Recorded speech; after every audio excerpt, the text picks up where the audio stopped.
안녕하세요, 레이크입니다. 요즘 주변에서 이런 이야기들 많이 들어보셨죠? 미국 주식만 사면 돼. S&P 500 인덱스 펀드에 장기 투자하면 무조건 성공한다? 워렌 버핏도 S&P 500 추천했잖아 등과 같은 이야기를 말이죠. 실제로 지난 수십 년간 미국 주식 시장의 성과는 정말 놀라웠습니다. S&P 500 지수는 연평균 10%에 가까운 수익률을 기록했고, 애플, 마이크로소프트, 엔비디아 같은 기업들은 투자자들에게 엄청난 부를 남겨줬죠. 그래서 많은 분들이 미국 주식이 답이다 라고 생각하시는데요. 오늘은 조금 다른 각도에서 이 주제를 알아보려고 합니다. 과연 미국 주식 투자만으로 정말 충분할까요? 우리가 놓치고 있는 리스크는 없을까요? 오늘 영상에서는 미국 주식 투자의 장점과 함께 우리가 반드시 고려해야 할 한계와 리스크에 대해 이야기해 보겠습니다. 미국 주식이 매력적인 이유는 뭘까요? 먼저 왜 이렇게 많은 사람들이 미국 주식에 열광하는지부터 알아보겠습니다. 첫 번째, 바로 압도적인 역사적 성과입니다. 지난 100년간 미국 주식 시장은 세계 최고의 수익률을 기록했습니다. 특히 1980년대 이후 미국 증시는 다른 어떤 선진국 시장보다 뛰어난 성과를 보였죠. 1만 달러를 S&P 500에 30년간 투자했다면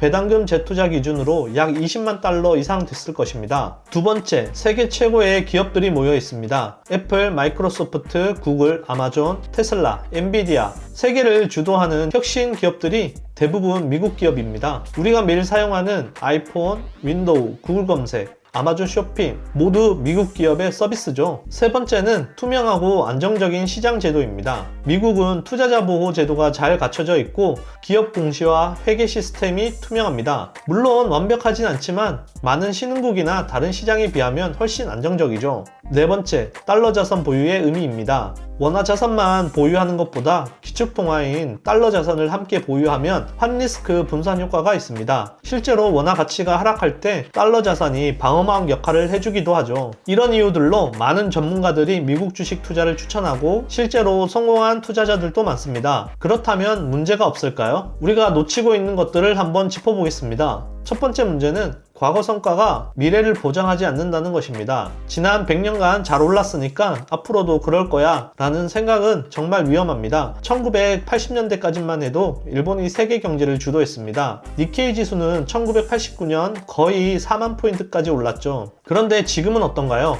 일본 증시는 35년이 지나서야 최고점을 회복했습니다. 만약 1989년 정점에서 일본 주식을 올인했던 투자자라면 30년 넘게 손실을 보거나 본전치기만 했을 것입니다. 미국은 일본과 다르다고 말씀하실 수 있습니다. 맞습니다. 다릅니다. 하지만 핵심은 어떤 시장도 영원히 1등을 보장받지 못한다는 점입니다. 두 번째 문제는 밸류에이션 부담입니다. 현재 미국 주식 시장의 주가 수익률은 역사적으로 높은 수준입니다. 특히 빅테크 기업들의 밸류에이션은 상당히 부담스러운 수준이죠. 높은 밸류에이션이 항상 나쁜 건 아닙니다. 성장이 뒷받침되면 정당화 될 수 있죠. 하지만 이미 높은 가격에서 시작하면 미래 수익률은 당연히 제한적일 수밖에 없습니다. 다음 세 번째 문제는 환율 리스크입니다. 많은 분들이 달러 자산 보유를 장점으로 생각하시는데 이건 양날의 검입니다. 달러 강세 시기에는 환차익까지 누릴 수 있지만 달러 약세 시기에는 주식 수익률을 환손실이 갉아먹을 수도 있습니다. 예를 들어 미국 주식이 10% 올랐는데 원달러 환율이 10% 하락하면 원화 기준 수익은 거의 제로가 됩니다. 장기적으로 환율은 순환하는 경향이 있어서 이 리스크를 무시할 수는 없습니다. 네 번째 문제는 세금과 비용의 문제입니다. 미국 주식 양도소득세도 250만원 초과분에 대해 22%가 부과되죠. 환전 비용, 거래 수수료 등 무시할 수 없습니다. 이런 비용들이 누적되면 실제 수익률은 생각보다 낮아질 수 있습니다. 다섯 번째 문제, 심리적인 요인입니다. 이게 제일 중요할 수도 있는데요. 미국 주식은 시차 때문에 우리가 자는 동안 가격이 움직입니다.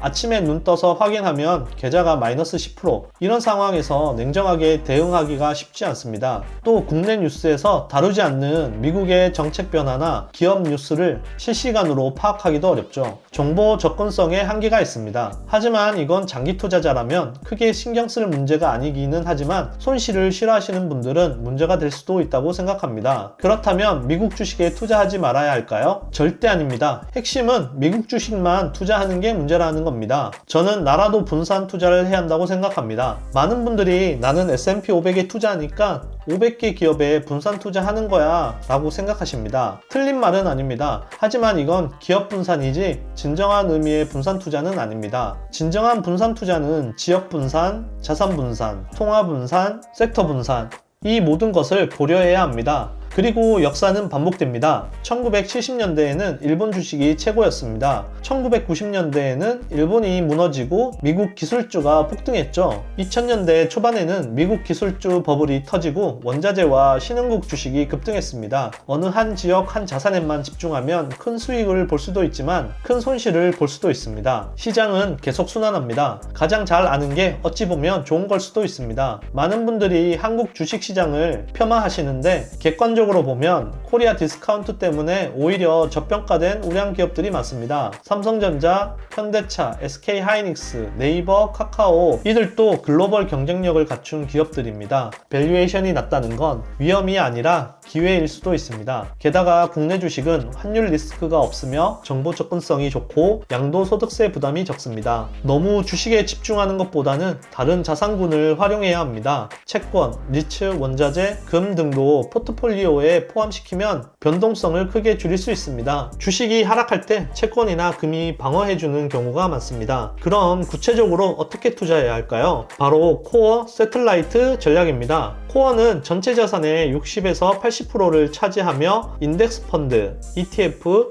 안정적인 채권 등 장기적으로 꾸준한 수익률을 내는 자산에 투자하는 것입니다. 그리고 세틀라이트는 20에서 40%를 개별 종목 및 특정 산업, 원자재 등 고위험 고수익 자산에 투자해 시장 대비 초과 수익률을 노립니다. 일반적인 투자자라면 포트폴리오의 60에서 80%는 코어 자산으로 안정적으로 운용하고 20에서 40%는 세틀라이트로 공격적으로 운용하는 방법도 생각해 볼 필요가 있다고 생각합니다. 예를 들어 코어로는 미국 인덱스 펀드 40% 플러스 국내 우량주 30%, 세틀라이트로는 신흥국 주식 15% 플러스 섹터 ETF 15%, 이런 식으로 말이죠. 오늘 영상을 정리해보면 미국 주식 투자는 분명 좋은 선택입니다. 부정하는 게 아닙니다. 하지만 미국 주식만으로 충분하다는 생각은 위험합니다. 핵심 메시지 3가지로 이야기해보면, 첫째, 과거 성과는 미래를 보장하지 않습니다. 지난 40년간 미국이 최고였다고 해서 앞으로도 그럴 거라는 보장은 없습니다. 둘째, 진정한 분산 투자를 하는 것이 중요합니다. 미국 주식은 포트폴리오의 일부여야 합니다. 지역, 자산, 통화를 다각화하는 것이 좋습니다. 셋째, 자신만의 투자 철학과 원칙을 세우시기 바랍니다. 남들이 다 한다고 따라 하지 마세요. 자신의 상황, 목표, 성향에 맞는 전략을 만드시기 바랍니다. 투자에는 정답이 없습니다. 하지만 분산과 원칙, 그리고 꾸준함이라는 원리는 변하지 않습니다. 미국 주식도 좋고 국내 주식도 좋고 신흥국도 좋습니다. 중요한 건 한쪽에 올인하지 않는 것, 그리고 장기적 관점을 잃지 않는 것입니다. 여러분의 투자 목표가 10년, 20년, 30년 후에 안정적인 자산 증식이라면 지금부터라도 균형 잡힌 포트폴리오를 구축하세요.